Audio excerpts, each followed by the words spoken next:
যুবক, কারো মনে কষ্ট দিয়েছ, সে যদি তোমাকে রিপিট কষ্ট দিয়ে দেয় তাহলে তুমি বেঁচে গেলে। কথা বলেন না। কাউকে জুলুম করেছ, থাপ্পড় মেরেছ অন্যায় ভাবে, সে তোমাকে রিপিট থাপ্পড় দিয়েছে, অনেকটা বেঁচে গেছো তুমি। সে তোমাকে রিপিট লাথি মেরেছে, তুমি বেঁচে গেছো। রিপিট গালি দিয়েছে, তুমি বেঁচে গেছো।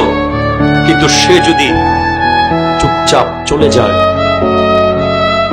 থাপ্পড় খেয়ে যদি চলে যায়, গালি খেয়ে যদি চলে যায়, যদি চুপচাপ মসজিদের জায়নামাজে এসে বসে আর যদি বলে আল্লাহ সবাই ছেড়ে দিলেন, তুমি তো আছো,